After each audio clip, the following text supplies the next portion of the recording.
All right, so we got some news, some pretty good news. A federal judge just blocked Trump's $1.8 billion slush fund from issuing any payouts. Now, after I had a chance to digest all of the terms that, was publicly available in regards to this Trump settlement, this is way worse than what we actually thought it was. I can't believe what he's trying to pull off with this one. I mean, he's basically trying to pass a law without Congress that he, his family businesses, and, anybody related to him can't be audited by the IRS ever again. Like the IRS is forever barred. He didn't change a law, but that's effectively what he did if this is able to continue.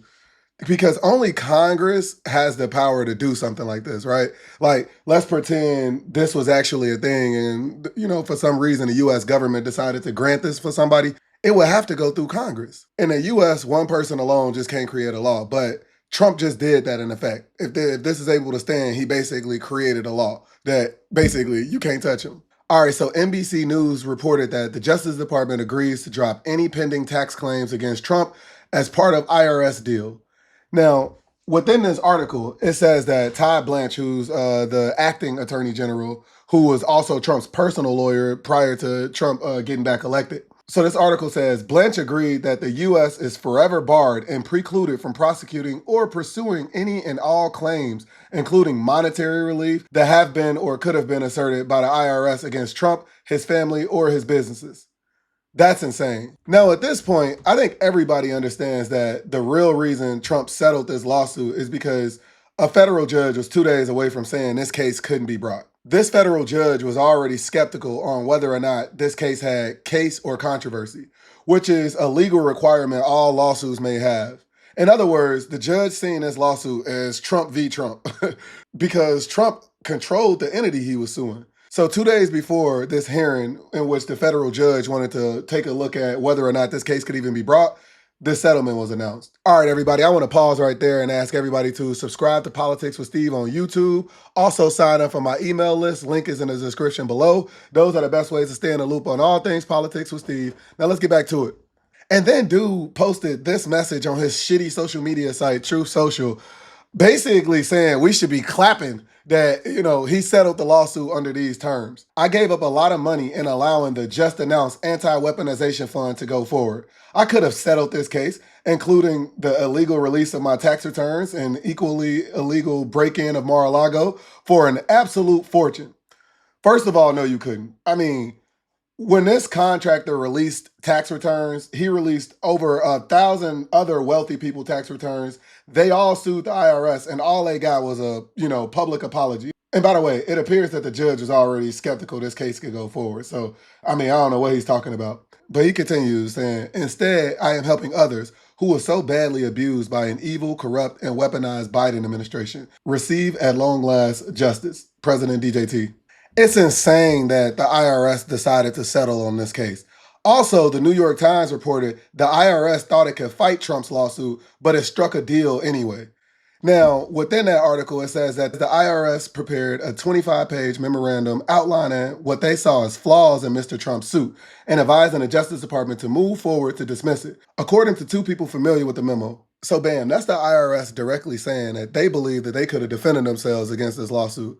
Also, it's kind of strange that Todd Blanche, who was Trump's former personal attorney, is also the person that signed the IRS portion of the agreement. He's not in charge of the IRS. But back to this settlement. This will eliminate the DOJ ability to prosecute Trump for any crimes. If we look at the language, it says the U.S. won't pursue Trump. It doesn't say the IRS. It says the U.S.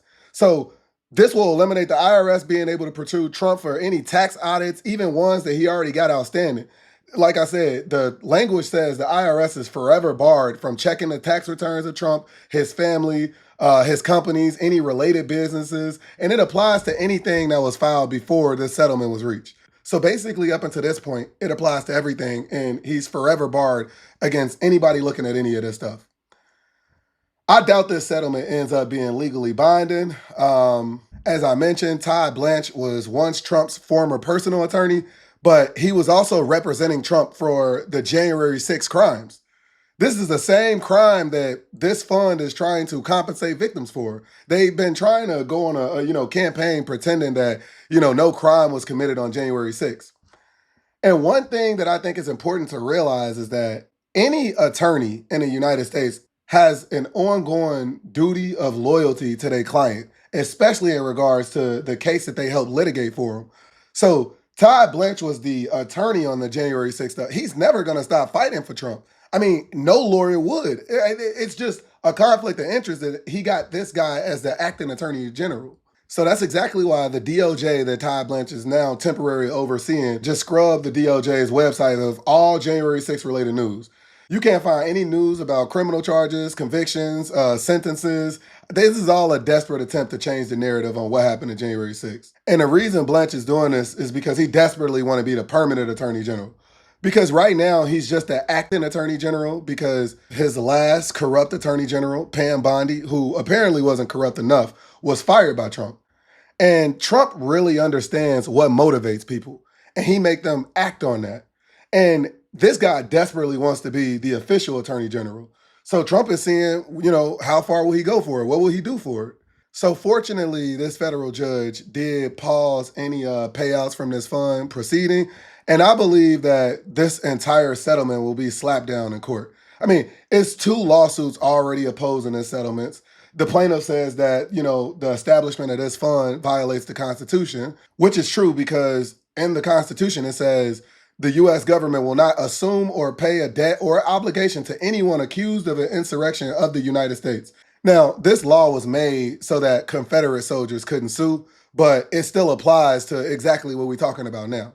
So currently there's two lawsuits moving forward to try and stop this. One of them is a government watchdog group. The other one is a former federal attorney. And like I said, I fully expect for this to be slapped down in court. But let's do a thought exercise and say hypothetically this lawsuit was allowed to move forward.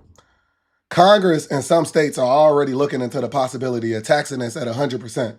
So anybody that receives any money from this fund will have to pay 100% of it to their state government and the federal government if Congress is able to do this. Because it's not just Democrats that's pissed off about this. There's a lot of Republicans in Congress that is not for this anti-weaponization fund. $2 billion going to whoever Trump chooses.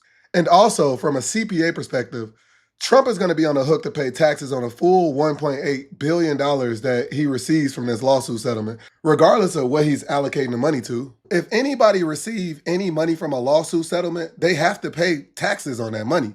It doesn't matter that they direct the money to be paid for any cause. You don't get out of taxes just by having a settlement directly pay the cause that you care about. If that was the case, people would always have funds redirected to pay for whatever it is that they want instead of receiving it directly so that they can get out of tax liability. But this is just insane to me. $1.8 billion could be used to fund so much stuff that we need in the country. But instead, Trump is using this as a slush fund just to pay his cronies. If Trump get away with this, he can literally rinse and repeat this for pretty much all other federal agencies. I don't think people thought about that yet.